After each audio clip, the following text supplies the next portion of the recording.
She's your burden now." Those were my son's exact words. The night he dumped his 6-month-old baby on my doorstep and vanished into the rain. He didn't ask if I was okay. He didn't even look at the baby. He just handed me a life I never planned for and walked away. 7 years later, those same people dragged me into court, claiming I'd kept them apart. I sat there holding the evidence they never knew existed, listening to them lie like it was effortless.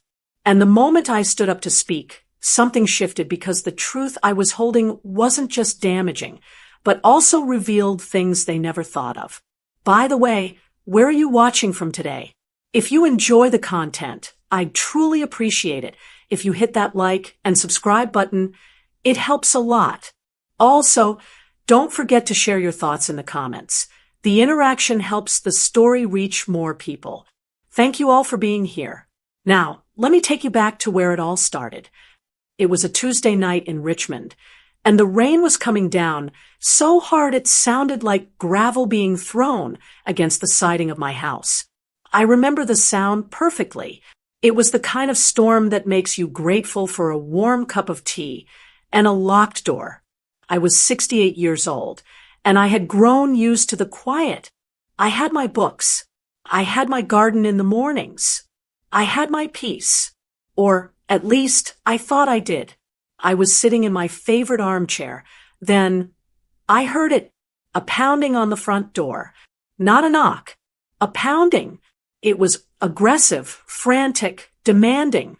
My heart hammered against my ribs. Who comes to a woman's house at midnight in a storm like this? I hesitated, clutching my book against my chest. The pounding came again, harder this time. "Mom, open the door." I froze. I knew that voice. It was Charles, my son. I hadn't seen Charles in over a year. The last time we spoke, he had asked for money, and when I said no, he had cursed at me and hung up. We had been estranged ever since. He had married a woman named Jolene, who I barely knew, a woman who looked at me with cold, flat eyes whenever we were in the same room. I put my book down and hurried to the door, my hands trembling as I undid the deadbolt. I didn't know what to expect, but a mother never stops worrying, no matter how old her child is. I swung the door open, and the wind immediately whipped rain into my entryway. There they stood, Charles and Jolene. They looked like they had been running. Their clothes were soaked through, clinging to their bodies. Charles looked wild, his eyes darting around the dark street behind him as if someone was chasing them. He looked thin, too thin, and his face was pale and unshaven. Jolene was shivering next to him, her makeup smeared down her cheeks, looking more angry than scared. But it wasn't their appearance that stopped my breath. It was what Charles was holding. A car seat, a plastic gray infant carrier covered with a thin pink blanket that was soaked with rain. "Charles," I asked, my voice barely carrying over the sound of the thunder. "What is going on? Come inside. You're soaking wet." He didn't move to come in. He didn't even look me in the eye. He just shoved the carrier toward me. It was heavy, and I instinctively grabbed the handle with both hands to keep it from dropping. The sudden weight pulled my arms down. "We can't stay," Charles said. His voice was rough, scratchy. He sounded like a stranger. "What do you mean you can't stay?" I asked, looking from him to Jolene. "Charles, it's pouring rain." "Who is this?" "Is this?" "It's the girl," Jolene snapped. She didn't look at the baby. She looked at her fingernails, picking at a hangnail as if she were waiting for a bus, not standing on her mother-in-law's porch in a thunderstorm. "She's been screaming for hours. We can't take it anymore. We're done." I looked down at the carrier. Under the wet blanket, a tiny face was scrunched up, red and screaming, though the sound of the wind had drowned it out until now. A baby. My granddaughter. I had heard rumors they had a child, maybe 6 months ago, but they never called. They never sent a picture. I didn't even know her name. You can't be serious, I said, looking back at my son. You're her parents. You can't just stand here in the rain and… We aren't parents. Charles yelled, and the violence in his voice made me flinch. We tried, okay? It doesn't work. She screams all the time. She costs too much money. We have to go. We have things to do, places we need to be, and we can't do it with a kid tied to our ankles. I stared at him. This was the boy I had raised. The boy I had driven to soccer practice. The boy I had sat up with when he had the flu. I looked for a trace of that boy in the man standing before me, but I found nothing. Just a hollow, selfish shell. Charles, please, I begged, the rain soaking the front of my blouse now. Come inside. Let's talk about this. You're tired. You're not thinking straight. We are thinking straight for the first time in months, Jolene said. She stepped closer, and I smelled it then, the stale scent of cigarettes, and something sharper, something chemical.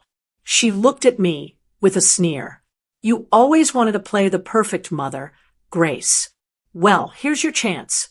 Charles took a step back, down onto the wet concrete of the walkway. He looked at the car idling at the curb.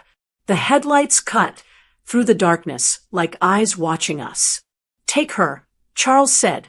He wouldn't look at the baby. Just take her. Where are you going? I cried out. When are you coming back? Charles turned his back on me. He started walking toward the car. Jolene followed him, not even glancing back at the life they were leaving behind. Charles! I screamed his name. He stopped at the car door and turned around. He looked at me, and for a second I saw fear. But then it hardened into something cold and final. She's your burden now, he shouted over the rain. We're done. Don't look for us. They got into the car. The doors slammed shut, a sound more final than a gunshot. The engine revved. Tires squealed against the wet pavement. And just like that, the taillights disappeared down the street, swallowed by the darkness and the rain. I stood there for what felt like an eternity.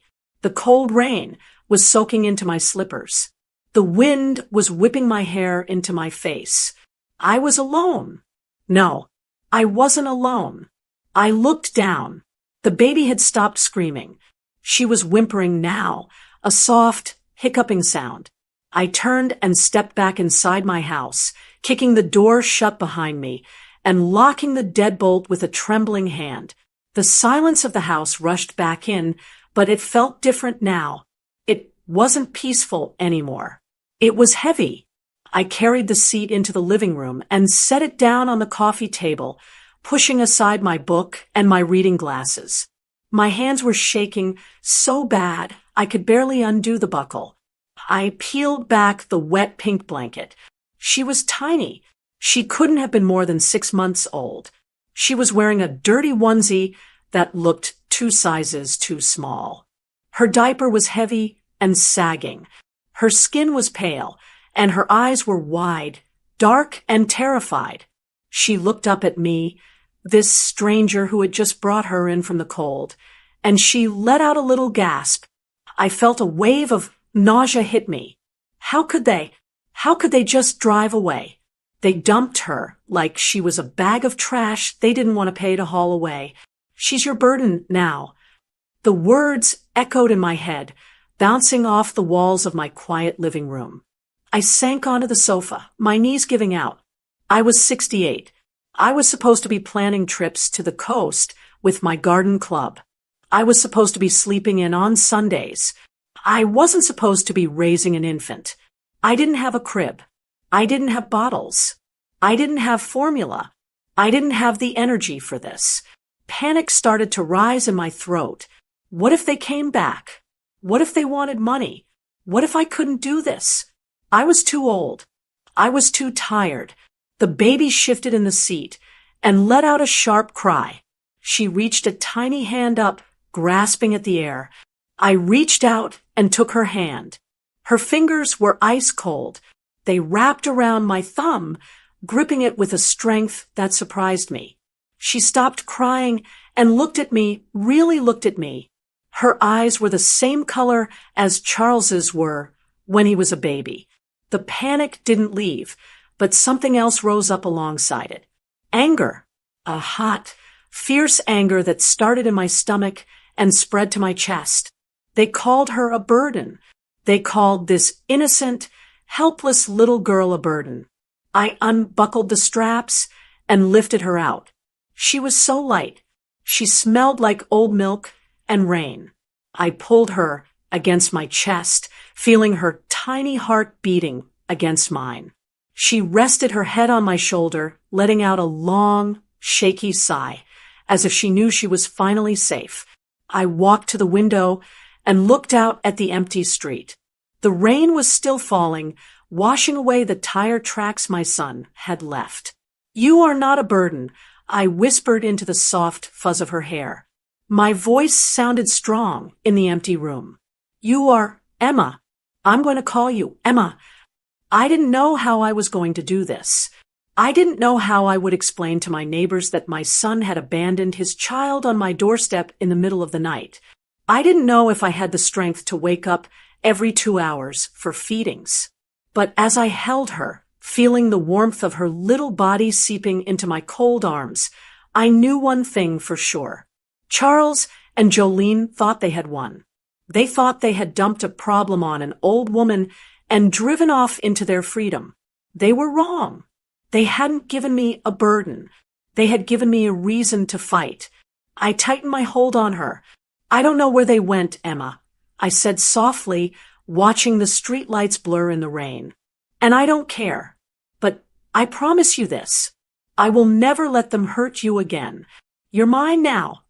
I turned away from the window, away from the dark street and the memory of my son's cold eyes. I carried Emma into the kitchen to warm up some milk, leaving the old Grace, the quiet, lonely Grace, behind in the rain. The sun came up the next morning, but it didn't feel like a fresh start. It felt like an interrogation light hitting my face. I had fallen asleep on the sofa, still in my clothes from the night before, with Emma's car seat on the floor next to me. When I tried to sit up, my body screamed. My lower back seized up, a sharp, hot pain that took my breath away. My knees popped loudly as I straightened my legs. I am 68 years old. I have arthritis in my hands and a hip that acts up when it rains. And it had rained hard last night. I looked down at the floor. Emma was awake. She wasn't crying, just staring up at the ceiling fan with wide, confused eyes. She looked so small in that carrier. "Well," I said, my voice cracking from lack of use. "We're still here." The reality hit me then. I didn't have diapers.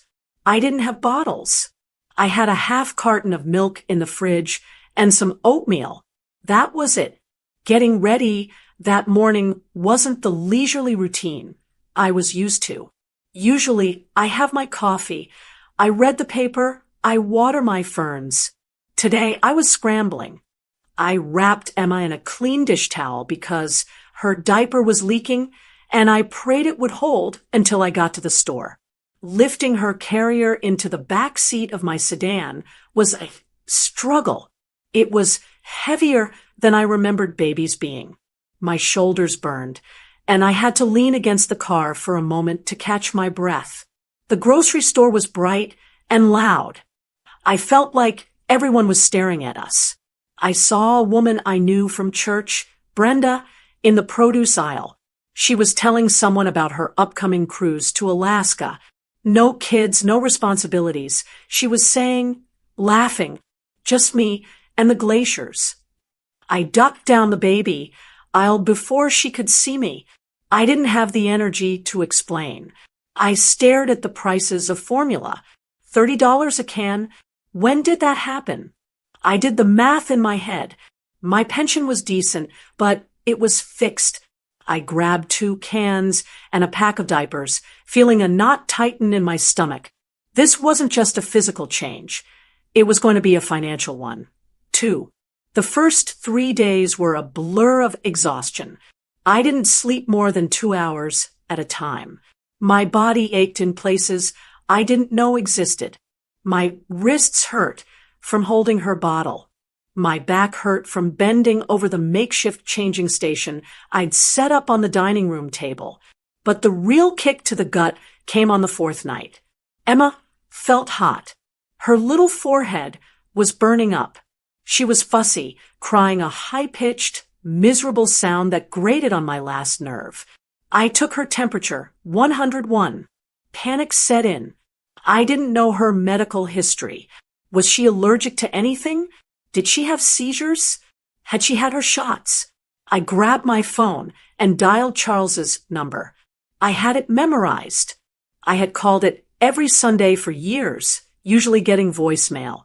My hand was shaking as I held the phone to my ear, bouncing Emma on my hip to try and soothe her. "We're sorry," the automated voice said, cool and indifferent. "The number you have dialed has been disconnected or is no longer in service." I pulled the phone away and stared at it. Disconnected. I tried Jolene's number. "The number you have dialed." The line went dead. The silence in my kitchen was deafening. They hadn't just left. They had erased themselves. They didn't care if she got sick. They didn't care if she lived or died. They had cut the cord completely. I sat down at the kitchen table, tears stinging my eyes. It wasn't sadness. It was rage. Pure, white-hot rage. How dare they? How dare they leave this helpless little girl without even a way to ask if she's okay? I didn't let myself cry. I couldn't. Crying wouldn't bring her fever down. I wrapped Emma in a cool washcloth and rocked her until the fever broke. The next morning, I didn't go to the park. I went to the police station. I walked up to the front desk, carrying Emma in her carrier. The officer looked up, a young man who looked like he should still be in high school. "I need to file a report," I said, my voice steady. "What kind of report, ma'am?" "Abandonment," I said. "My son and his wife left this baby on my doorstep 4 days ago. Their phones are disconnected. They are gone." The officer's face softened. He called a detective over. They took my statement. They took photos of the text messages Charles had sent me months ago asking for money. They documented the state Emma was in, the rash on her skin from cheap diapers, the fact that she was underweight. "Ms. Miller," the detective said gently, "since you are the grandmother, we can place her with you temporarily as kinship care. But if you can't handle it, if it's too much, we can call social services. She can go into the system." The system. I knew what that meant. Foster homes. Strangers. People doing it for a check. I looked at Emma. She was sleeping in the carrier, her thumb in her mouth. She looked so fragile. "No," I said, "she's not going into the system. She's staying with me. I just wanted on paper that they left her. I wanted documented that they walked away." "Smart," the detective said, nodding. "Paper trails are important." I drove home, feeling heavier but stronger. I had drawn a line in the sand. That night was the hardest yet. Emma wouldn't settle. It was 3 a.m. My arthritis was flaring so bad, I could barely hold the bottle. My eyes felt like they had sand in them. I was sitting in the rocking chair in the living room, the house dark and silent around us. "Please, Emma," I whispered, tears finally leaking out of my eyes. "Please go to sleep. Nana is so tired. Nana hurts." I felt like I was breaking. I was too old for this. I thought about Brenda and her Alaska cruise. I thought about my quiet mornings with my books. I thought about the life I had earned, the rest I deserved. Why was I doing this? Why didn't I just say yes to the detective? Emma stopped crying. She pulled off the bottle and looked up at me. The moonlight was coming through the shears, lighting up her face. She looked right into my eyes, and for the first time since she arrived, she didn't look scared. Her mouth twitched.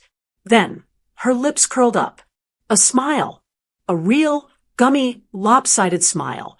She reached her hand up and touched my cheek. Her palm was soft, warm, and impossibly small. My breath hitched in my throat. It wasn't a gas bubble. She was smiling at me. She knew who I was. I wasn't just a warm body to her anymore. I was safety. I was home. In that second, the pain in my back didn't matter. The Alaska cruise didn't matter. You like that, do you? I whispered, a fresh tear tracking down my cheek, but this one was different. You think it's funny keeping your old Nana up all night? She cooed, kicking her legs. I looked down at her, and the resentment I had been carrying, the anger at Charles, the fear of the future, just evaporated. It was replaced by a fiercely possessive feeling. This wasn't a burden. This was a person. This was my blood. Okay, I said to the empty room. Okay, we can do this. The next morning, I didn't sit in my armchair. I walked into the guest room, my sewing room. It was filled with boxes of fabric, my sewing machine, stacks of old magazines, and a dusty treadmill I never used. It was my space. I put Emma in her carrier in the hallway so she could watch. All right, little one, I said, rolling up my sleeves. We need to make some room. I started hauling boxes. I dragged the treadmill to the garage, inch by inch, gritting my teeth against the ache in my hip. I packed up my fabric. I took down the old floral curtains. I scrubbed the baseboards. By noon, the room was empty. It smelled of lemon pledge and fresh air. I stood in the doorway, sweating and aching, but looking at the blank slate. I imagined a crib in the corner, a changing table by the window, a rug where she could learn to crawl. It wasn't my sewing room anymore. I didn't need a room for hobbies. I needed a room for a life. I went out to the hallway and picked up the carrier. Emma was awake, watching me with those big eyes. This is your room now, I told her. I'm not going anywhere, Emma, and neither are you. I wasn't just babysitting anymore. I was raising her. And God, help anyone who tried to stop me. Time has a funny way of moving when you're raising a child. The days are long. Oh, are they long? But the years? They disappear like steam off a hot cup of coffee. 1 minute I was changing diapers and warming bottles, and the next I was buying size 10 sneakers and teaching Emma how to tie her shoes. We had found our rhythm. Emma and I, we were a team. A little unit of two against the world. She called me Nana, but everyone at her preschool knew I was the one who packed the lunches, the one who kissed the scraped knees, the one who was there. Then came the Tuesday that changed everything. Emma was 5 years old. It was a beautiful October afternoon, the kind where the leaves are crisp and crunch under your feet. We were in the backyard raking leaves. Well, I was raking, and Emma was jumping into the piles, laughing that deep belly laugh that made my old heart feel young again. Suddenly, she stopped laughing. She grabbed her stomach and doubled over. Her face, usually so pink from the cold air, went stark white. Nana, she whimpered. It hurts. It hurts bad. I dropped the rake. Where, baby? Where does it hurt? She pointed to her right side, tears instantly springing to her eyes. Then she screamed, a sharp, piercing sound that I hadn't heard since that first night she arrived on my doorstep. I didn't waste time asking questions. I scooped her up. She was heavier now, a solid 40 pounds of dead weight in my arms, but adrenaline is a powerful thing. I got her into the car, my hands shaking so hard I dropped the keys twice before I could get them in the ignition. The drive to the emergency room was the longest 20 minutes of my life. Emma was sobbing in the back seat, curled into a ball. Every pothole, every bump in the road made her cry out. I'm here, honey. Nana's got you. We're almost there. I kept saying over and over, as if saying it enough times would make the traffic disappear. We burst into the ER waiting room. It was crowded, smelling of antiseptic and stale coffee. I ran to the front desk, bypassing a man holding an ice pack to his head. My granddaughter, I gasped out to the triage nurse. She's 5. Severe abdominal pain. Right side. She's burning up. The nurse was efficient. She took one look at Emma and called for a gurney. They whisked us back quickly. Suspected appendicitis, they said. But then came the clipboard. A woman in scrubs walked into the small curtained-off room where Emma was lying on a hospital bed, hooked up to an 4. I was stroking Emma's hair, trying to keep my face brave while my insides were twisting in knots. "Miss Miller," the woman asked. "We're prepping her for surgery. It is her appendix, and it's inflamed. We need to get it out before it bursts." "Do it," I said. "Please, just help her." "We need a parent or legal guardian to sign the consent forms," she said, clicking a pen. "Are you the legal guardian?" "Yes," I said. "I am." "Okay. And for our records, we need the parent's information for insurance and history. Mother's name." I froze. The beeping of the heart monitor seemed to get louder. "Jolene Miller," I said, the name tasting like vinegar in my mouth. "Is she present?" "No." "Father's name?" "Charles Miller." "Is he on his way?" I looked at the nurse. She was young, maybe 30. She had kind eyes, but she was just doing her job. She didn't know that those names were like ghosts in our house. "No," I said, my voice hardening. "He isn't on his way. Neither of them are." The nurse paused, her pen hovering over the paper. "Oh, are they out of town?" I took a deep breath. I could have lied. I could have said they were working or traveling, but I was tired of protecting them. I looked down at Emma, small and scared in that big hospital gown.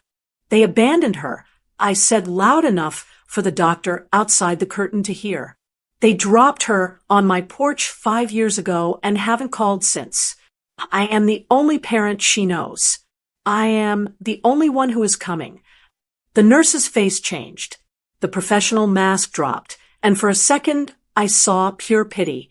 I hated it. I didn't want pity. I wanted respect. "I see," she said softly. She marked something on the paper. "Check here, and sign here, Ms. Miller. We'll take good care of her." As they wheeled Emma away to surgery, the weight of what I had said crashed down on me. I sat in the hard plastic chair in the waiting room, surrounded by families. There was a mother and father comforting a teenage boy with a broken arm, a husband holding his wife's hand. And then there was me. Just me. I was 73 years old. Emma was 5. What if something happened to me? The thought hit me so hard I felt dizzy. If I had a heart attack right there in that waiting room, who would they call? Social services. And then they would look for the biological parents. They would look for Charles. The surgery went fine. Emma was a trooper. But as I sat by her bedside that night, listening to her soft breathing, I made a decision. I couldn't leave anything to chance. 2 days later, after Emma was settled back home with a stack of coloring books and unlimited popsicles, I put on my best Sunday suit and drove to the law offices of Henderson and Clark. Mr. Henderson had been my husband Robert's lawyer for 40 years. He was an old-school gentleman, the kind who still wore a 3-piece suit and offered you a peppermint from a crystal bowl. "Grace," he said, shaking my hand warmly, "you're looking well. How is the little one?" "She's recovering," I said, sitting down. "But, Bill, I'm scared. I had a wake-up call at the hospital. I need to make sure my affairs are airtight. If I die, I want everything. The house, my savings, Robert's life insurance, to go into a trust for Emma. And I want to make sure Charles can't touch a dime of it." Mr. Henderson nodded, putting on his reading glasses. He pulled a thick file from his desk. It was Robert's old file. "We can certainly update your will, Grace. We can set up a custodial trust. But—" He paused, frowning at a document in the folder. He ran his finger down the page. "But what?" I asked, leaning forward. Grace, do you remember the details of the Miller family trust? The one Robert's father set up back in the 80s. I shook my head. Robert handled the money. I just knew it paid for the house. Well, Mr. Henderson said, taking off his glasses and looking at me gravely. There is a legacy clause. It was designed to support the family line. It says that when any direct grandchild of the Miller line turns 7 years old, a portion of the trust activates to assist with their education and upbringing. I felt a cold chill slide down my spine. What does that mean, Bill? In plain English, it means, he said slowly, that when Emma turns 7, the trust is legally obligated to pay a monthly stipend for her care. To me, I asked, I'm her guardian. Ideally, yes, he said, but the language here is tricky. It specifies custodial parents. If Charles were to find out about this, well, the stipend is significant. It adjusts for inflation. We are talking about $5,000 a month. The room spun. $5,000 a month. Charles and Jolene had left Emma because she cost too much. They had left because she was a burden, but for $5,000 a month, she wouldn't be a burden anymore. She would be a paycheck. Does Charles know? I whispered. He might not, Mr. Henderson said. He was young when Robert passed, but public records are public records, Grace. And if he ever hires a lawyer, or if he remembers his father talking about it, he'll come back, I said. The realization settled in my gut like a stone. He won't come back for her. He'll come back for the money. How old is Emma now? 5, I said. She just turned 5. Mr. Henderson sighed. Then you have 2 years, Grace. 2 years before the trust activates. 2 years before that money becomes a target. I drove home in silence. The autumn leaves didn't look beautiful anymore. They looked like they were dying. I parked the car and looked at my house. It was a safe haven. It was full of love and laughter and Emma's drawings taped to the fridge. But now I saw the cracks. I wasn't just fighting old age and loneliness anymore. I was fighting a ticking clock. I walked inside. Emma was on the sofa watching cartoons. She looked up and smiled, her missing front tooth making her look impossibly sweet. Nana, look, the coyote fell off the cliff again, she giggled. I forced a smile and went to sit beside her, pulling her onto my lap. She winced a little, protecting her stitches, but she snuggled in close. I love you, Nana, she said, her eyes glued to the TV. I love you too, Emma, I whispered. I kissed the top of her head, smelling the strawberry shampoo I used on her. 2 years.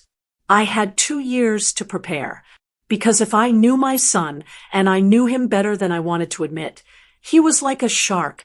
He could smell blood in the water, and $5,000 a month was a lot of blood. The wolves were out there, and sooner or later, they were going to come scratching at the door. But this time, I wouldn't be the shocked old woman standing in the rain. I would be ready. The phone rang on a Sunday afternoon. It was such a normal sound. I was in the kitchen, wiping down the counters after making lunch. Emma was in the backyard, trying to teach our golden retriever puppy how to fetch, her laughter drifting in through the screen door. She had just turned 7 last week. We had a party with a chocolate cake and a few of her friends from school. It was a good life, a quiet life. I wiped my hands on a dish towel and picked up the receiver. Hello, Mom. The sponge dropped from my hand and hit the floor with a wet plait. I hadn't heard that voice in 7 years. Not since the night he screamed that his daughter was a burden and peeled out of my driveway. But I knew it instantly. A mother always knows her child's voice, even when that child has become a stranger. Charles, I whispered. My heart started to race, a frantic thumping against my ribs. I looked out the window at Emma. She was running across the grass, her pigtails bouncing. She looked so happy, so safe. "Yep, Mom. It's me," he said. His voice was different. The jagged, frantic edge was gone. He sounded smooth, calm, almost polished. It was the voice of a man who was selling something. "What do you want?" I asked. I didn't mean to be rude, but the protective instinct rose up in me like a wall of fire. "I don't want anything," he said, sounding hurt. We want to see you. Jolene and I, we've changed, Mom. We've been clean for years. We have jobs. We have a house. We want to be a family again." A family. The word tasted like ash. "You haven't called in 7 years," I said, gripping the phone so hard my knuckles turned white. "You missed her first steps. You missed her first day of school. You missed everything." "I know," he said softly. "And I have to live with that shame every day. Please, Mom, just meet us for coffee. Just hear us out. For Emma's sake. For Emma's sake." I agreed to meet them. Not because I trusted them, but because I needed to know what I was dealing with. Mr. Henderson's warning about the trust fund echoed in my head. $5,000 a month. I told Emma I was going to meet an old friend and left her with my neighbor, Mrs. Higgins. I drove to the diner on the edge of town, the one with the cracked vinyl seats and the best cherry pie. I saw them as soon as I walked in. They were sitting in a booth by the window, and they looked expensive. Charles was wearing a suit. Not a cheap one, either. It was tailored navy blue with a crisp white shirt. His hair was cut short and styled. He looked healthier, filled out. Jolene was next to him. She had dyed her hair a soft blonde and was wearing a cream-colored blouse and pearl earrings. She looked like she belonged on a magazine cover for Suburban Living. If I didn't know better, I would have thought they were a successful young couple stopping for a bite after church. But I knew better. I walked over, my purse clutched tight to my side. I was wearing my gardening cardigan and comfortable shoes. I suddenly felt very old and very plain next to their shine. "Mom," Charles said, standing up. He reached out to hug me. I took a step back. I couldn't do it. I couldn't let him touch me. Not after what he did. He dropped his arms, a flash of irritation crossing his face before he smoothed it over with a sad smile. "Okay, I understand. Please sit." I slid into the booth opposite them. The table was small. I could smell Jolene's perfume. It was floral and heavy. "You look good, Grace," Jolene said. Her voice was steady, lacking the rasp it used to have. "I look old," I said bluntly. 7 years is a long time. "We know," Charles said. He folded his hands on the table. "Look, Mom, we aren't here to make excuses. We were young, we were addicts, and we were stupid. Leaving Emma was the biggest mistake of our lives. But we've turned it around. I'm working in sales now. Jolene is managing a boutique. We're ready to step up." I watched them closely. Their eyes were clear. Their words were rehearsed. "Step up how?" I asked. "We want to be parents." Jolene said. "We want her back." The air left the booth. "She doesn't know you," I said, keeping my voice low so the waitress wouldn't hear. "She thinks her parents died. That's what I had to tell her because the truth that you threw her away was too cruel." "We can fix that," Charles said eagerly. "We can ease into it. Maybe weekend visits first, then summers. We've looked into the legal standing, Mom. We are her biological parents. The courts usually favor reunification." There it was. Legal standing. Courts. They didn't ask what her favorite color was. They didn't ask if she still slept with a nightlight. They didn't ask if she was happy. They came in talking about custody schedules and legal rights. And then I saw it. Jolene reached for her water glass, and her sleeve rode up. On her wrist was a gold watch. It looked brand new, but her hand was shaking. Just a tiny, microscopic tremor. and Charles was tapping his foot under the table. A nervous tick. They looked rich. They looked successful. But they were desperate. If they were truly successful, why the rush? Why the sudden urgency right after Emma turned 7? They knew. They knew about the money. I looked at my son, really looked at him. I saw the greed behind his polished smile. He didn't want a daughter. He wanted a payday. I felt a surge of rage, so powerful, I wanted to flip the table. I wanted to scream at them, to get out of my town, and never come back. But I didn't. I remembered who I was fighting for. I was fighting for Emma. And you don't fight a wolf by baring your neck. You fight them by setting a trap. I let my shoulders slump. I let my face crumble a little. I deliberately made my hand tremble as I reached for the sugar packet. "Oh, Charles," I sighed, my voice sounding thin and weary. I don't know what to say. Charles and Jolene exchanged a quick glance. A look of triumph. "It has been so hard," I continued, looking down at the table. "I'm almost 75. My arthritis is getting worse every day. Emma she's a handful. She has so much energy, and I'm just so tired. Some days I can barely get out of bed to make her breakfast." I saw Jolene's eyes light up. This was what they wanted. They wanted me to be the frail, overwhelmed old woman who couldn't handle the burden. "Of course you're tired, Mom," Charles said, his voice dripping with fake sympathy. He reached across and patted my hand. "That's why we're here. To relieve you of that burden. You deserve to rest. You deserve your retirement. I do worry about her future," I said, wiping a fake tear from my eye. "I worry I can't provide for her the way young parents could. Inflation is eating up my pension." "Exactly," Jolene said, leaning in. "We can provide for her. We have the means now. And, well, we just want what's best for everyone." "I need time," I said weakly. "I need to process this. It's a big change. Take all the time you need," Charles said, signaling the waitress for the check. He pulled out a leather wallet and laid down a credit card with a flourish. "But don't wait too long, Mom. Emma needs her parents." We walked out to the parking lot. They got into a shiny black SUV. It looked leased. "We'll call you in a few days," Charles said, giving me a wave. He was smiling, a wide, confident smile. He thought he had already won. He thought I was just a tired old lady ready to hand over the keys to the kingdom. I watched them drive away until they turned the corner. The second they were out of sight, I straightened my back. The tremble in my hand vanished. The weariness fell off me like a heavy coat.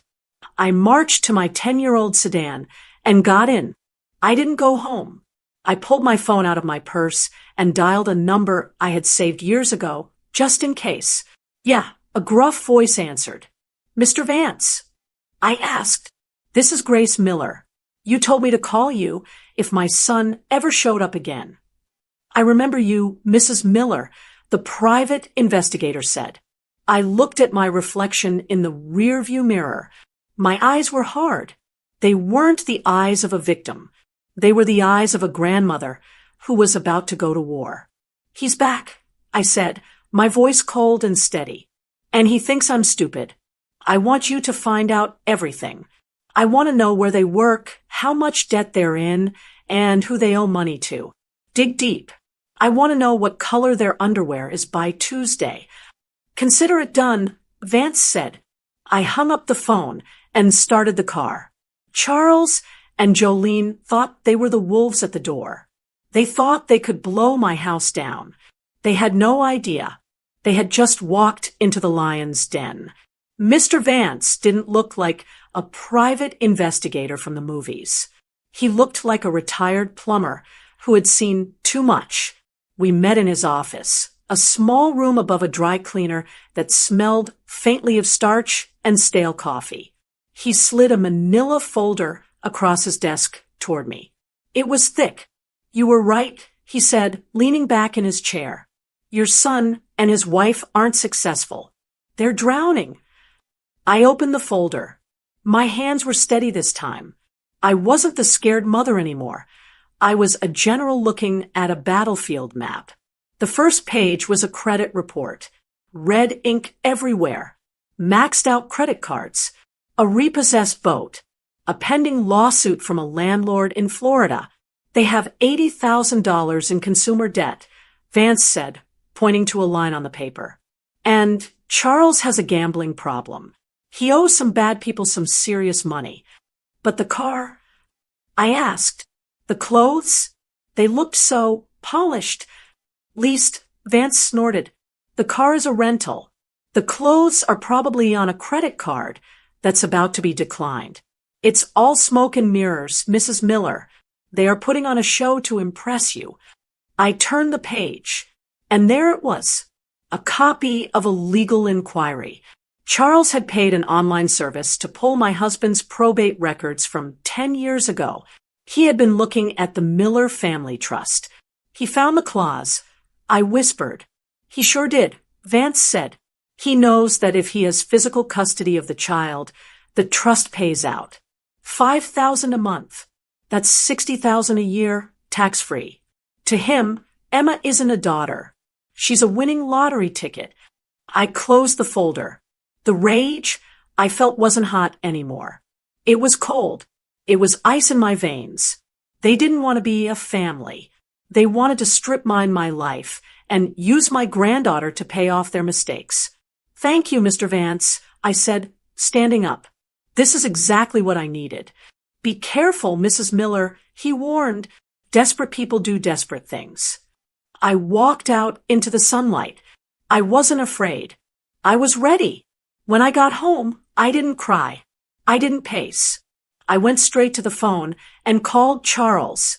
Mom, he answered on the first ring. He sounded eager. Too eager. Charles, I said, keeping my voice tremulous and weak. I've been thinking about what you said, about us being a family. And I think you're right. I lied. I'm tired, Charles. I think it's time we sat down and talked about the transition. Why don't you and Jolene come over for dinner this Sunday? You can see Emma. We can finalize things. That sounds great, Mom. He couldn't hide the excitement in his voice. We'll be there at 6. The trap was set. Sunday morning, I sent Emma to Mrs. Higgins' house for a sleepover. I told her it was just for fun, but the truth was I didn't want her anywhere near them. Not yet. I needed to look them in the eye without worrying about protecting her innocent heart. I spent the afternoon cooking. I made a pot roast, Charles's favorite. The house smelled of rosemary and garlic. It smelled like a home they planned to destroy. At 5 o'clock, I set the dining room table. I used the good china, the silver, and in the center of the table, I placed a large, dense flower arrangement, hydrangeas and ivy. Tucked deep inside the ivy, hidden completely from view, was a small black digital recorder. I had bought it at the electronics store that morning. I pressed the record button. A tiny red light blinked once, then vanished. The doorbell rang at 6 sharp.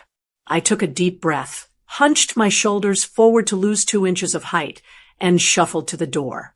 Come in, I said, opening the door wide. They swept in like they owned the place.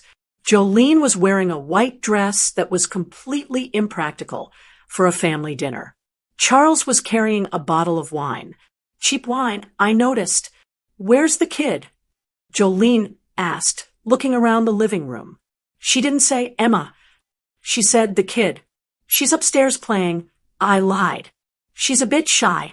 I thought we could eat first, just us adults. Good idea, Charles said, patting my shoulder. Let's talk business. We sat down to dinner. I served them. I poured their wine. I watched them eat my food. The conversation was nauseating. They talked about how much they loved children. They talked about the big backyard they supposedly had waiting for Emma. They talked about how they wanted to take me on vacations once they were settled. I played my part perfectly. I nodded. I sighed. I rubbed my aching hands. I just worry about the house, I said, looking around the dining room. It's so much work for one person. Maybe I should just sell it. Charles's eyes lit up. Well, Mom, that's something we can help with. You know, assisted living facilities are so nice these days. You wouldn't have to cook or clean. Put me in a home. I asked, feigning confusion. A community, Jolene corrected quickly. A retirement community. It would be safer for you. I felt the bile rising in my throat. They didn't just want the trust fund. They wanted the house too. They wanted to liquidate my entire life. I'll think about it, I said. Excuse me. I forgot the pie. I'll just go to the kitchen for a moment. I stood up, leaving my napkin on the table. I shuffled into the kitchen. I let the swing door close behind me, but I didn't go to the oven. I stood right there, pressing my ear against the crack in the door. The silence in the dining room lasted for 3 seconds. Then the masks came off. God, this place smells like old people, Jolene whispered. Her voice was sharp, venomous. How much do you think this junk is worth? The china is real, Charles said. I heard the clink of a fork on a plate. We can get a few hundred for the set. But the house, Mom is sitting on a gold mine. The market is hot in this neighborhood. And the kid? Jolene asked, you sure about the trust fund? I don't want to play mommy to a brat if the check doesn't clear. My heart stopped. A brat. It's solid, Charles said, his voice low and greedy. I saw the papers. $5,000 a month, Jolene. Plus, once we have custody, we control her assets. We can probably dip into the principal for living expenses if we get the right lawyer. What about the old bat? Jolene laughed. It was a cruel, ugly sound. She's taking forever to die. We'll put her in that state home on the other side of the county. Charles said, the cheap one. Once we have power of attorney, we can sell this place, pay off the bookie, and finally live like we deserve. I can't wait. Jolene said, I am so sick of acting nice. She's so pathetic. Did you see her hands shaking? It's going to be like taking candy from a baby. Taking candy from a baby? Charles repeated. Easier. She's practically begging us to take over. I stepped back from the door. My hands were shaking, but not from age. They were shaking from the sheer effort of not walking in there and strangling them. They were monsters. My own son was a monster. He was planning to discard me like a used wrapper and rob his own daughter blind. But they had made one fatal mistake. They assumed I was weak. They assumed I was stupid. And they had said it all within 3 feet of a hydrangea bush. I took a deep breath. I smoothed my cardigan. I picked up the apple pie I had bought, not made, from the store. I pushed the kitchen door open. I walked back into the dining room with a smile plastered on my face. It was the sweetest smile I had ever faked. Here we are. I chirped, setting the pie down. Charles and Jolene jumped a little, then instantly rearranged their faces into masks of polite concern. Everything okay, Mom? Charles asked. You were gone a while. Oh, just forgetting things, I said, tapping my head. Old age, you know. Sometimes I forget where I am. Don't worry, Grace, Jolene said, reaching for the wine bottle. We're going to take care of everything soon. I looked at the centerpiece. The little red light wasn't visible, but I knew it was there. I knew it had caught every word, every insult, every threat. Yes, I said, looking Jolene dead in the eye. I believe you will. In fact, I have a feeling everything is going to be settled very soon. I cut them each a large slice of pie. Eat up, I told them. You're going to need your strength. I watched them eat. gloating in their secret victory. I sipped my tea and listened to the beautiful silence of a trap snapping shut. They thought they were eating a victory meal. They didn't know it was their last supper. It breaks my heart when people listen to my pain, but walk away without joining our family. If you scroll past without subscribing, it feels like closing the door on a grandmother's fight. Is asking for one click too much? If you won't support us, please tell me in the comments why you'd turn your back. I really need to understand. The courtroom smelled of floor wax and old paper. It was a cold, sterile smell that settled deep in my lungs. I sat at the mahogany table next to Mr. Henderson, my hands folded tightly in my lap. I was wearing my best navy blue suit, the one I usually save for weddings and funerals. Today, it felt like I was attending both. Across the aisle, Charles and Jolene were putting on the performance of a lifetime. They looked like the picture-perfect American family. Charles was clean-shaven, wearing a suit that fit him better than the one at the diner. Jolene was wearing a modest gray dress, her hair pulled back in a severe bun. She held a tissue in her hand, dabbing at dry eyes every time the judge looked her way.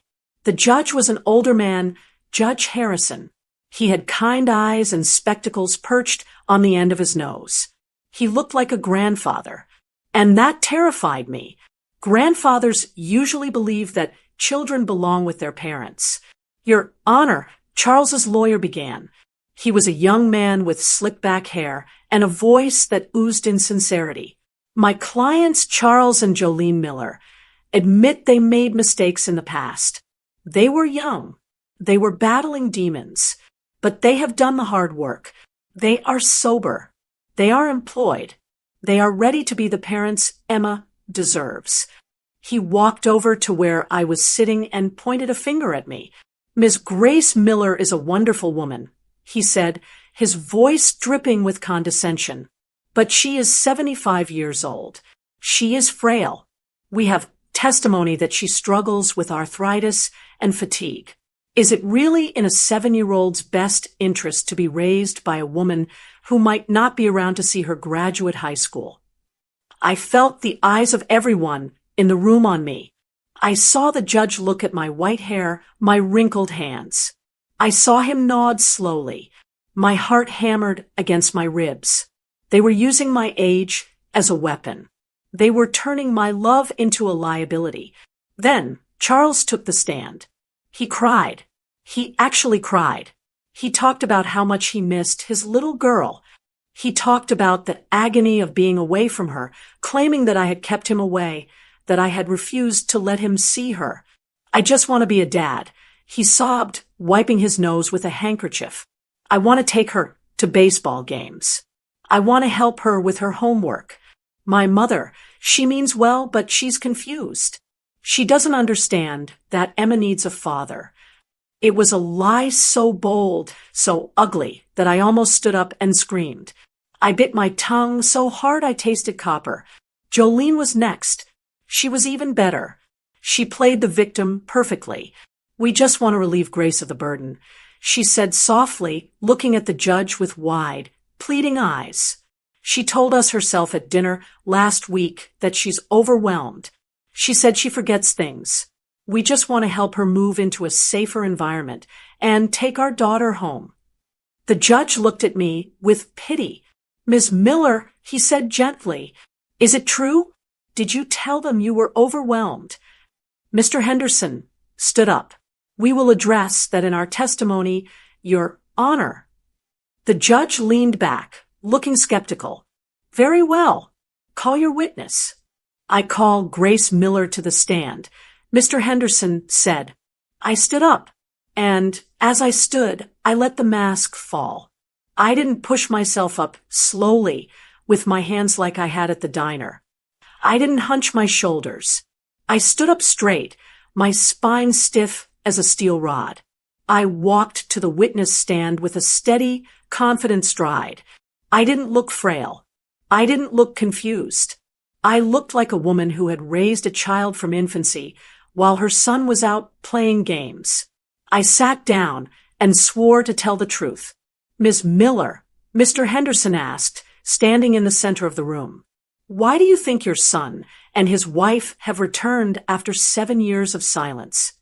Objection, Charles's lawyer shouted. Calls for speculation. I'll allow it, the judge said, looking at me curiously. I want to hear what she has to say. I turned and looked directly at Charles. He wasn't crying anymore. He was staring at me, a flicker of unease crossing his face. They didn't come back for Emma, I said clearly. My voice was strong. It filled the room. They don't even know her middle name. They don't know she's allergic to strawberries. They don't know she wants to be an astronaut. Then why are they here? Mr. Henderson asked. They are here because of the Miller Family Trust, I said. A ripple of murmurs went through the courtroom. Charles went pale. Jolene stopped dabbing her eyes. The trust? Mr. Henderson asked. My late husband left a trust fund. I explained, keeping my eyes on the judge. It stipulates that when a grandchild turns 7, the custodial parents receive a stipend of $5,000 a month. Emma turned 7 last week. Charles and Jolene showed up 3 days later. That's a lie. Charles shouted, jumping up. She's senile. She's making it up. Sit down, Mr. Miller, the judge barked, banging his gavel. Miss Miller, the judge said, turning back to me. That is a serious accusation. Do you have proof that this is their motivation, or is this just intuition? I looked at Mr. Henderson. He nodded. I have more than intuition. Your Honor, I said. I have their own words. I reached into my purse and pulled out the small black digital recorder. Charles's eyes went wide. He recognized it. Or maybe he just recognized the look on my face. Your Honor, Mr. Henderson said, we would like to submit into evidence a recording taken on the evening of October 14th in Ms. Miller's dining room. Objection. Charles's lawyer screamed. We didn't consent to this. Virginia is a one-party consent state. The judge said coldly, if Ms. Miller was present or the owner of the property, play the tape. The courtroom went dead silent. Mr. Henderson took the recorder, walked to the microphone, and pressed play. Static crackled for a second, and then Jolene's voice rang out, loud and clear. God, this place smells like old people. How much do you think this junk is worth? The judge's eyebrows shot up. Jolene gasped, covering her mouth with her hand. Then came Charles's voice. The house. Mom is sitting on a gold mine. We can sell this place, pay off the bookie, and finally live like we deserve. The recording continued. The entire courtroom listened as they planned to sell my china, as they planned to put me in a state home, and then the final nail in the coffin. And the kid, you sure about the trust fund? I don't want to play mommy to a brat if the check doesn't clear. It's solid $5,000 a month. Jolene, once we have custody, we control her assets. Mr. Henderson clicked the stop button. The silence that followed was heavy. It was suffocating. I looked at the judge. His face had changed completely. The pity was gone. The grandfatherly warmth was gone. In its place was a look of pure, unadulterated disgust. He looked like he had just bitten into a rotten apple. He slowly turned his head to look at the defense table. Charles was slumped in his chair, his face gray.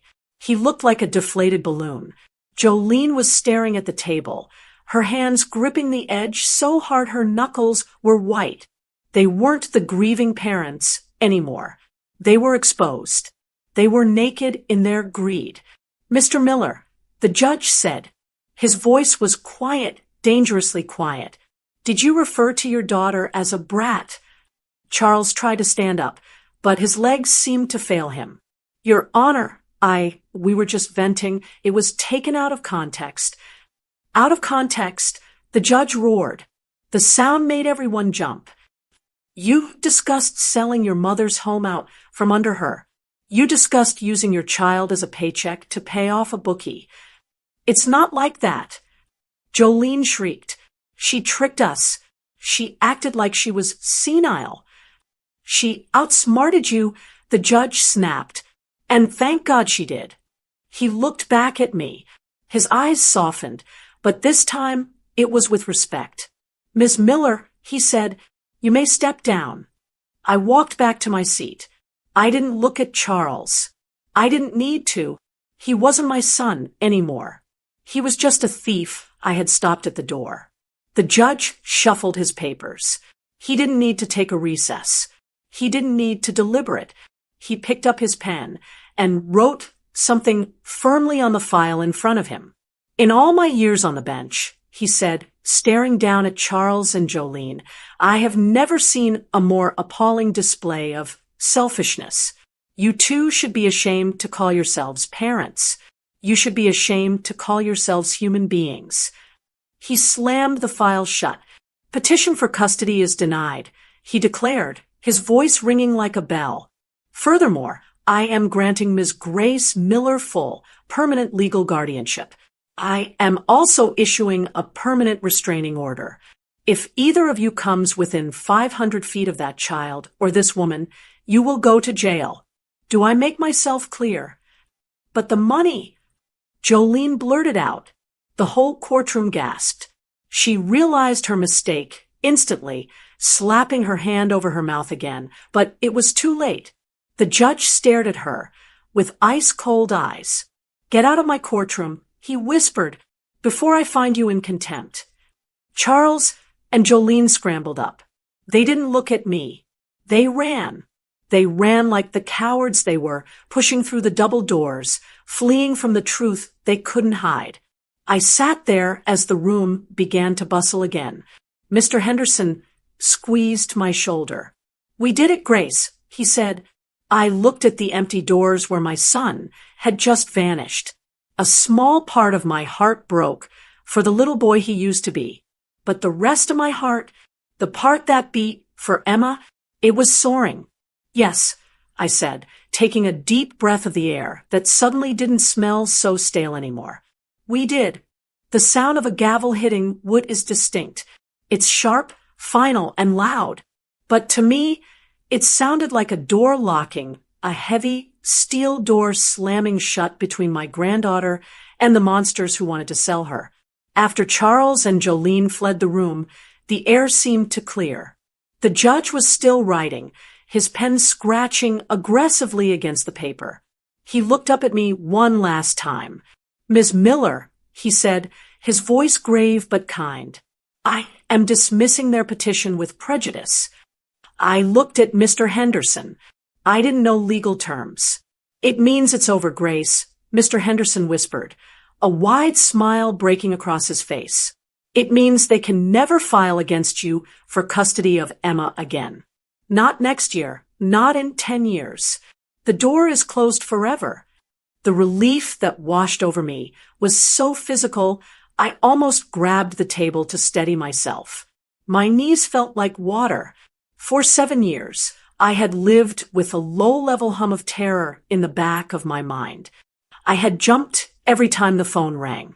I had watched cars driving slowly down my street with suspicion. I had lived in fear of this exact day. And now, with 2 words, with prejudice, it was gone. I am also signing the order for permanent adoption. The judge continued. You don't need to be just her guardian anymore, Ms. Miller.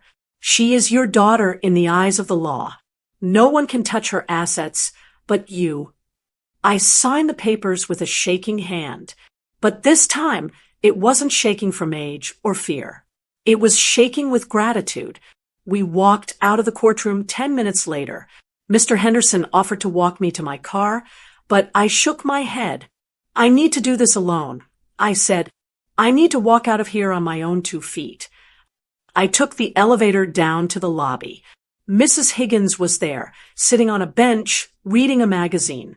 Emma was next to her, coloring in a book, her little legs swinging back and forth. When Emma saw me, she dropped her crayons and ran. Nana, she squealed, burying her face in my coat. I held her tight, tighter than usual. She smelled like peppermint and crayons. She felt solid. She felt mine. Hey, baby, I whispered. It's done. We're going home. Did you see the judge? She asked, looking up with big curiosity. I did, I said, smoothing her hair. And he said we get to stay together forever. No matter what. Mrs. Higgins gave me a knowing look and squeezed my arm. I'll see you back at the house, Grace, she said, giving us space. I took Emma's hand. We walked out the heavy double doors of the courthouse and into the bright afternoon sun. It was blinding after the dim light of the courtroom. The air was crisp and clean. But the peace didn't last long. You think you're smart, don't you? The voice came from the bottom of the concrete steps. It was a voice I used to associate with bedtime stories and scraped knees. Now, it sounded like gravel in a blender. Charles was standing on the sidewalk. Jolene was pacing behind him, smoking a cigarette with frantic, jerky movements. They hadn't left. They were waiting. I tightened my grip on Emma's hand. I felt her tense up. She didn't recognize them. To her, they were just angry strangers. Keep walking, Emma, I said quietly. Don't look. Oh, don't ignore me, Mom. Charles shouted. He stepped in front of us, blocking the path to my car. His polished suit looked rumpled now. His face was red, the veins in his neck bulging. The sober, successful salesman, mask was gone. This was the desperate addict. I remembered. Get out of my way. Charles, I said. My voice was low, dangerous. You heard the judge. 500 feet. The judge isn't here. Jolene screamed, throwing her cigarette, but on the ground. She marched up to me, getting right in my face. I could smell the sweat and fear on her. You tricked us. You set us up with that recording. That's illegal. It's justice, I said, pulling Emma behind me. I stood tall. I didn't hunch. I didn't tremble. You wanted to sell her. You wanted to use her trust fund to pay your bookie. You're lucky I didn't have you arrested for fraud. We have bills. Charles yelled, throwing his hands up. We owe people money, Mom. Bad people. They're going to kill us if we don't pay up. You have to help us. You have to give us something. I don't have to give you anything. I said, we're your family, he pleaded, his voice cracking. He reached out to grab my arm. I stepped back, slapping his hand away. No, you are not my family. Family is who stays. Family is who shows up when the fever spikes at 3 a.m. Family is who packs the lunches and dries the tears. I looked down at Emma, who was peering out from behind my coat, eyes wide. This, I said, pointing to the little girl clinging to my leg. This is my family. She's my daughter. Charles spat. She's a paycheck to you. I shot back. And that check has been canceled. Jolene let out a screech of frustration. Just give us $5,000. For the lawyer fees. For the trouble. You owe us that much for stealing our kid. I looked at them. Really looked at them. I saw the greed, the selfishness, the complete lack of soul. They were empty. They had nothing. And they wanted to drag me down into their emptiness. I remembered the night they left. I remembered the rain. I remembered Charles screaming, "She's your burden now." A calm settled over me. You know, I said, my voice steady and clear, cutting through their hysteria. 7 years ago on my front porch, you told me she was my burden. Charles blinked, taken aback by my tone. You were right, I said. I looked at Emma and then back at the man who had fathered her. She is a burden. She is a burden of love. She is the weight that anchors me to this earth. She is the reason I get up in the morning, and I carry that burden gladly. I took a step forward, forcing Charles to step back. But you, I said, looking him dead in the eye, you are not a burden. You are a lesson. and I have learned it. Charles opened his mouth to speak, but nothing came out. He looked at me, and for the first time, he didn't see his mother. He saw a stranger. He saw a wall he couldn't climb. "Goodbye, Charles," I said. "Don't come back. There is nothing for you here." I walked past him. I didn't look back. I opened the car door for Emma and buckled her in. She didn't say a word. I got into the driver's seat and locked the doors. As I started the engine, I looked out the window one last time. Charles and Jolene were standing on the sidewalk. They looked small. They looked pathetic. They were arguing with each other. Now, Jolene shoving Charles, Charles screaming at the sky. They were drowning in their own mess, and for the first time in my life, I didn't feel the urge to throw them a rope. I put the car in drive. "Who were they, Nana?" Emma asked from the back seat, her voice small. I looked at her in the rearview mirror. She looked safe. She looked loved. "Nobody, baby," I said, pulling out of the parking lot and leaving them in the dust. "Just some people who got lost a long time ago." I drove us home. The sun was setting, painting the sky in shades of purple and gold. The radio was playing a soft song. I felt lighter than I had in years. The heavy weight I had been carrying, the fear, the obligation, the guilt was gone. I had won. Not just the case. I had won my life back.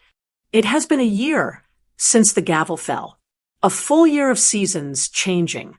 I am out in the garden today. It is a Tuesday, just an ordinary Tuesday, but the sun is shining like it has something to celebrate. I am on my knees in the dirt, planting marigolds. They were my mother's favorite flower. They are tough. They don't mind the heat, and they keep the pests away. "Nana, look." I look up, wiping a smear of soil from my cheek.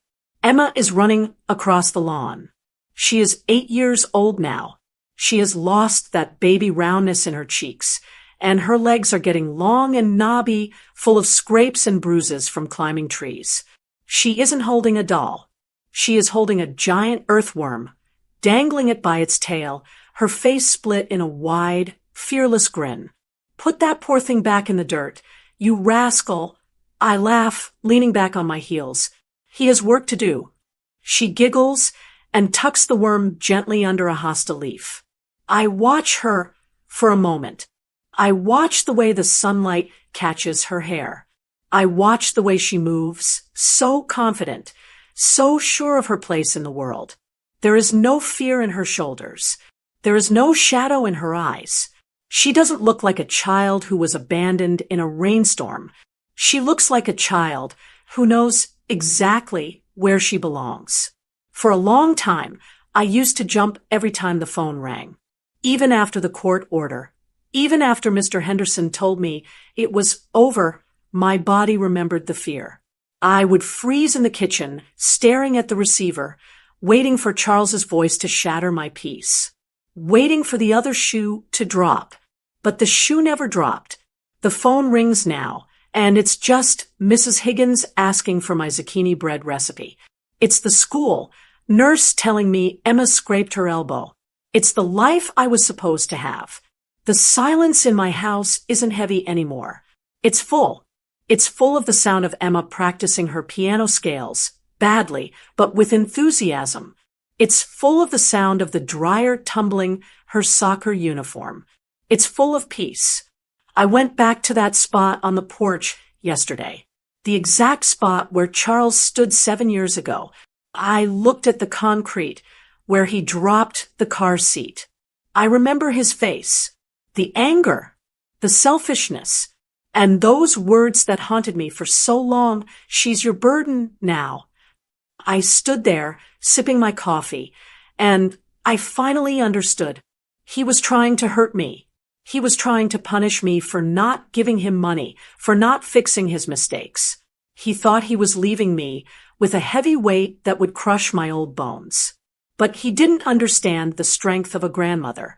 Society looks at women like me, women with gray hair and wrinkles, women who move a little slower, and they see weakness. They see people who are past their prime. They think we are invisible. They think we are just sitting in rocking chairs, waiting for the end. They are so wrong. We are the steel in the foundation. We are the ones who pick up the pieces when the world falls apart. We don't run when things get hard. We dig in. We plant marigolds. We raise the children nobody else wanted. Charles thought Emma was a burden because she required work. He didn't know that the work is the blessing. Waking up at 2 a.m. to soothe a fever, that wasn't a burden. That was a chance to show her she wasn't alone. Walking her into her first day of kindergarten when all the other kids had young parents, that wasn't a burden.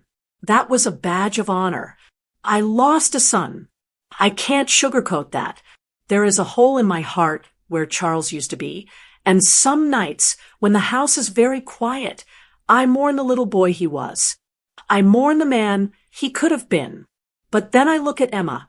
She runs over to me now, her hands dirty, her knees grass-stained. She throws her arms around my neck, smelling of sunshine and dirt. "Nana," she says, "are we going to make cookies later?" "Only if you wash those hands," I say, kissing her forehead. "Deal," she says, and runs off toward the hose. I stand up, brushing the dirt off my knees. My joints ache a little. I'm 76 years old. I'm tired, but it's a good tired. It's the tired of a day well spent. I didn't ask for this life. I didn't plan for it. But standing here in my garden, surrounded by the flowers I planted, listening to the laughter of the child I saved, I know one thing for sure. I am the luckiest woman in the world. They tried to break us. They tried to use us. But all they did was make us a family. A real family. Not one bound by a trust fund or a paycheck, but one bound by the choices we made to love each other every single day. I look at the empty street one last time. No black SUV is coming. No wolves are at the door. I turn my back on the road and walk into the house. My daughter is waiting for me, and we have cookies to bake. Now, I have a question for you. I did what I had to do. I stood up to my own flesh and blood to protect an innocent child. It wasn't easy, and it broke my heart in ways I can't explain. But looking at Emma now, I know I made the right choice. What about you? Have you ever had to choose between protecting someone you love and keeping the peace? Have you ever had to stand up to a family member who was doing wrong? Do you think a grandmother's love is stronger than a biological bond? Or do you think Charles and Jolene deserved another chance? I want to know what you think. Did you like the story? And which city are you listening from? Let's meet in the comments.